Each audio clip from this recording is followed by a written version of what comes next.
दोपहर में आने के बाद यहाँ रुके थे, उसके बाद मीटिंग ली उन्होंने, उसके बाद वापस एयरपोर्ट गए, एयरपोर्ट से सीकर गए, सीकर हेलीपैड पे उतरे, रोड शो किया, फिर वापस आए और तब से लेकर यहाँ होटल ललित में ही वो रात्रि विश्राम भी उन्होंने किया।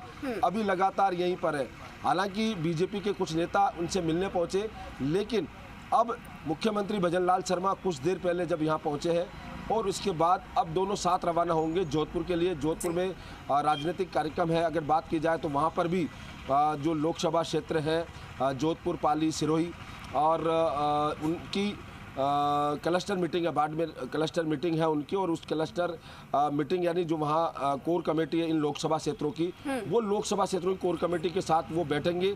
करीब 1 घंटा मीटिंग होगी और उसके बाद शक्ति केंद्र जो बना रखे हैं बीजेपी ने, उन शक्ति केंद्र के अध्यक्षों की जो संयोजक है उनकी बैठक होगी और बूथ अध्यक्ष उनका एक सम्मेलन होगा, सार्वजनिक तौर से सम्मेलन होगा, उनको संबोधित करेंगे। और उसके बाद दोपहर 1 बजे के बाद अमित शाह यहाँ से जोधपुर से दिल्ली के लिए रवाना होंगे। इस दौरान उन्होंने पूरी तरह, या यूँ कहा जा सकता है कि करीब 10 लोकसभा सीटों को एक तरह से साध लिया है। लगातार यही प्रयास रहता है जब भी अमित शाह दौरे पर आते हैं, तो न केवल एक पर्टिकुलर लोकसभा या विधानसभा सीट बल्कि आसपास की तमाम जो राजनीतिक समीकरण है उसको खंगालते हैं। और आज भी उन्होंने जो 2 दिन से दौरे पे थे तब यही किया। कल अगर बात की जाए तो इन्होंने यहाँ पर 5 जो लोकसभा सीट के साथ ही करीब 8 लोकसभा सीट यानी 5 जो जहां संघर्ष है, नया मुकाबला है, नए प्रत्याशी है, उनके साथ ही जयपुर शहर, जयपुर ग्रामीण और सीकर जाने वाले हैं अमित शाह और मुख्यमंत्री भजन लाल शर्मा। तो जोधपुर लोकसभा सीट के साथ साथ और कितनी लोकसभा सीटें हैं जिनको साधने की कोशिश होगी, और खासतौर पर वो सीट कौन से हैं जहां पर मुकाबला और ज्यादा दिलचस्प होने जा रहा है?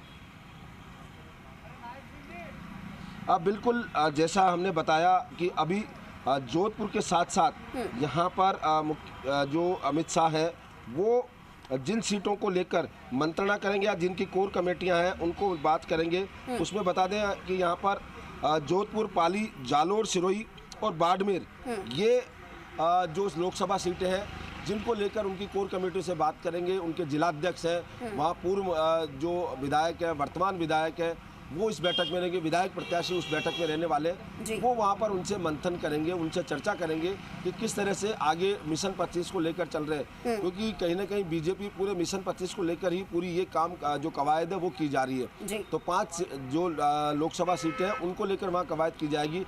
8 लोकसभा सीटों को लेकर कल हुई थी, तो 8 और 5 13 लोकसभा सीटों को लेकर अब तक अमित शाह अपने इस 1 दिवसीय दौरे में कर चुके हैं। इसके अलावा अमित शाह न केवल नीचे स्तर के कार्यकर्ताओं से लेकर तमाम जो राजस्थान प्रदेश के बड़े कार्यकर्ता उनके साथ भी पूरा मंथन कर रहे हैं, चर्चा कर रहे हैं, सुझाव ले रहे हैं। क्योंकि आज अगर जोधपुर की बात की जाए तो वहाँ बूथ सबसे नीचे की इकाई अगर लोकतंत्र में मानी जाए जो मजबूत इकाई होती है वो बूथ लेवल होती है। तो बूथ लेवल के जो बूथ अध्यक्ष हैं उनके साथ ही शक्ति केंद्रों के अध्यक्ष आज जोधपुर में बातचीत होगी। इन 5 सीटों के साथ साथ जो तमाम लोग उस क्षेत्र में है बूथ अध्यक्ष और शक्ति केंद्र संयोजक, उनसे वहाँ सम्मेलन में चर्चा होगी। लोकसभा प्रभारियों से चर्चा हुई और कोर कमेटी जो देर रात यहाँ ऊपर हुई थी उसमें प्रदेश के आला अध्यक्ष, प्रदेश अध्यक्ष, मुख्यमंत्री के साथ प्रदेश चुनाव प्रभारी और उनकी जो टीम है तीनों की, उस टीम के साथ यहाँ पर बैठकर मंथन किया गया। तो ऐसे में ये कहा जा सकता है कि अमित शाह इसीलिए चाणक्य कहा जाता है कि वो निचले स्तर से लेकर ऊपर जो प्रदेश इकाई है उसके ऊपर तक जितने तमाम लोग हैं उनको लेकर पूरी तरह मंत्रणा करते हैं, उनसे सुझाव लेते हैं। खास बात यह है कि न केवल अपनी ओर से जीत का मंत्र देते हैं बल्कि तमाम जो लोग हैं उनसे भी चर्चा वो करते हैं। तो ऐसे में अब देखने वाली बात होगी कि अब मुख्यमंत्री और अमित शाह जब जोधपुर जा रहे हैं तो वो किस तरह गया।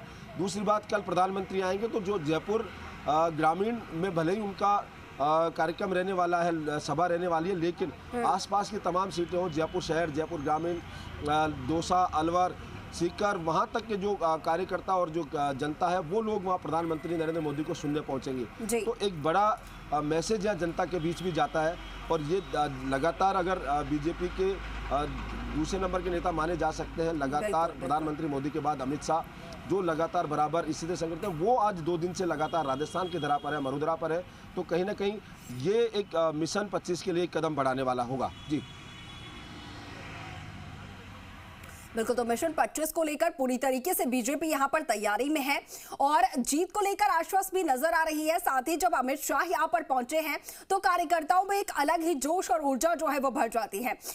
इसके साथ ही विष्णु, आपसे जानना चाहूंगी, क्योंकि इस बार विपक्ष जो है, विपक्ष ने कड़ी टक्कर देने की कोशिश की है कुछ सीटों को लेकर।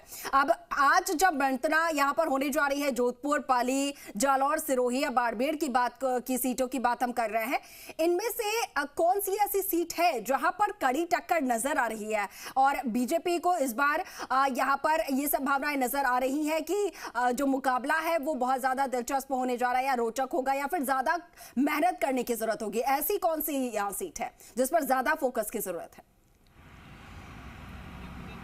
अब बिल्कुल बीजेपी जोधपुर सीट की बात की जाए तो वो सेफ सीट मान रही है, लेकिन केंद्रीय गृह मंत्री, केंद्रीय जल शक्ति मंत्री गजेंद्र सिंह शेखावत वहाँ से प्रत्याशी हैं। साथ में बीजेपी ने भी वहाँ पर जो बिल्डर है करण सिंह, उनको टिकट दिया है जी।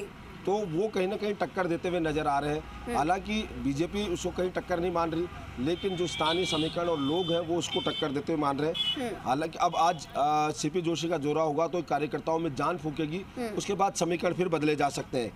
जालोर, सिरोही है और बाड़मेर सबसे बड़ी हॉट सीट इस समय बनी हुई है, क्योंकि बाड़मेर में केंद्रीय मंत्री कैलाश चौधरी चुनाव लड़ रहे हैं और यहाँ पर अगर बात की जाए तो उम्मीदाराम बिश्नोई को कांग्रेस ने टिकट दिया, जो आरएलपी से थे, दूसरे नंबर पर पिछले विधानसभा चुनाव में रह गए थे, वो अब वहाँ से टिकट चुनाव लड़ रहे हैं। साथ ही वहाँ पर निर्दलीय विधायक रविंद्र सिंह भाटी, जो विधानसभा के चुनाव से कुछ समय पहले बीजेपी में आए थे, शामिल हुए थे, बड़े छात्र नेता है, उनका अच्छा प्रभाव है, वो अब वहाँ चुनौती देते हुए नजर आ रहे हैं। तो ये त्रिकोणीय मुकाबला एक तरीके से होगा और ये सीट जो है